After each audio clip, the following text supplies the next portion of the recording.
When I was younger, I had a special cousin. He was a year older than I was, and we had the best time together. He was my best friend. He helped me learn to be a kinder and more empathetic person. He made me a better person. Chris has Fragile X syndrome. It is like autism, but it's genetic. It is the most significant genetic cause of autistic traits. There is a science bit about chromosomes and proteins and heredity. It is complicated, but that is not important for my purposes. Growing up, I just knew Chris as a kind, gentle person who saw things and learned very differently than I did. Chris loved to go on adventures with me. He loved the water and to go swimming. Chris loved trains and insects. I knew he was different from most of my friends and family members, but as a little kid, I liked that. I thought being different made a kid cool. As I grew up, I understood what it was that made Chris different. There were specific learning challenges that he faced that most of us did not. When Chris was anxious or really excited, his hands would flap, and he sometimes even would sort of hop up and down, like he had springs in his feet. Uncle Toby and Aunt Kate said he was going to fly away. Chris and Mir were my favorite cousins, and they were the ones that we spent the most time with. They were really more like another brother and sister, except that they were closer to my age, and therefore more enjoyable to be around than my sister Ernesto, at least until she was about 5. In high school, I understood that there were a lot of kids with special needs. Some of those kids were in my classroom. I was used to this because I had grown up with kids with special needs in my classes, and of course, I had my favorite cousin Chris. Having kids with special needs in our classrooms was called inclusion. I understood that. It made sense that everyone should be included to the best of their abilities and be given the help that they needed. So, when we got a new kid in my classroom named Chad, I didn't think anything about it. Chad was quiet. He also seemed very organized. The way Chad's book bag looked made me look willy-nilly. Chad wiggled his feet a lot. Chad reminded me of Chris. He had an aide that sat in the back of the classroom. I knew what a one-on-one support was for.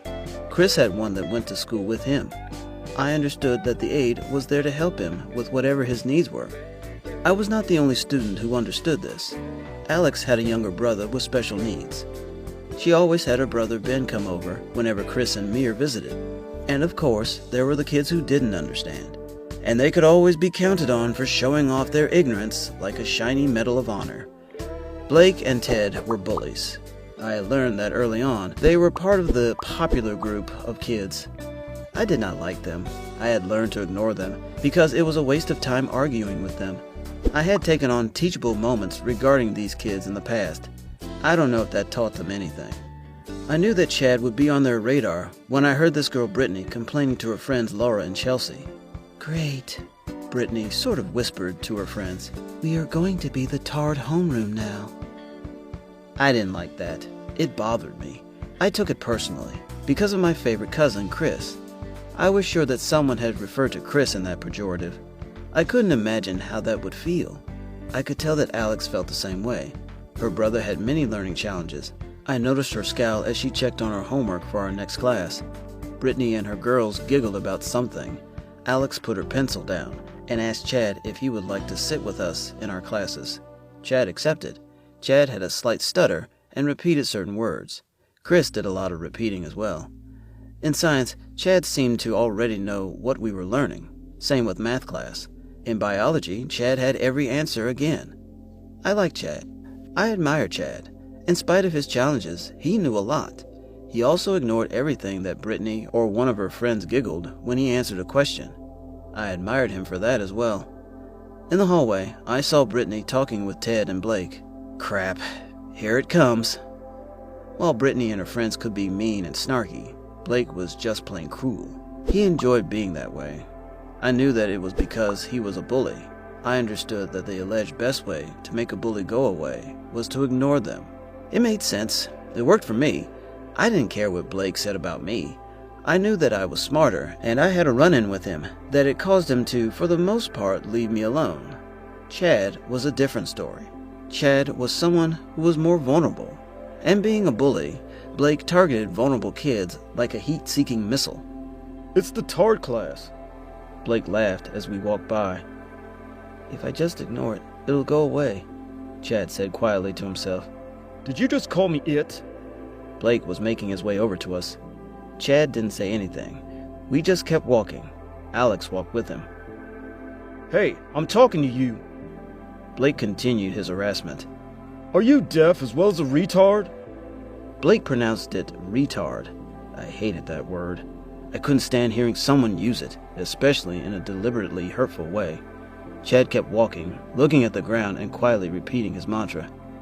I don't like being ignored, Blake persisted. especially by a tard. Chad held on tightly to his books. Cut it out, Blake, Alex roared. Aw, Alex has a new tard boyfriend. Blake continued. He must remind Alex of his retard brother. I couldn't take it anymore. Blake, do you even know what retard means? I was mad. I had almost gotten into a fight with Blake, and had gotten the better of him with minimal violence.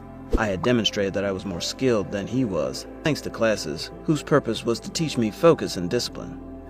That? Blake pointed at Chad, who was looking at the ground, frozen where he was. I could see how uncomfortable he was. that is not the definition of retard. Alex said. She put her arm around Chad. Retard is a verb. To retard is to make slow, delay the development or progress of, or to impede or hinder. Chad mumbled. I positioned myself in between Blake and Chad and Alex. Chad just gave us the definition, I said, and he isn't doing any of those things. You are. You are hindering Chad and Alex and me. You are the definition of retard, and you need to stop. Whatever, Blake said and walked off, accompanied by his friends. This was his go-to response for situations that he was at a disadvantage. Blake was not just a bully.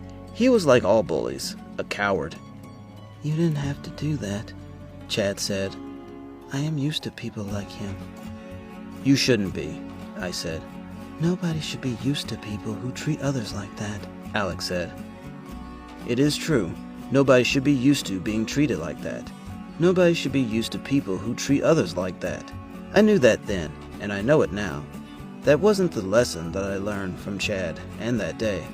What I did learn was that while Blake and people like him are cowards, Chad was not. Chad was truly brave and courageous. Not because of his challenges, though I am sure that contributed to his character. Chad was brave because he knew that he would encounter people like Blake, people who were cruel, and would make fun of him for no reason other than to be cruel. And yet, Chad still went to school and lived in a community that he would have to face such people, and he did so with grace and kindness.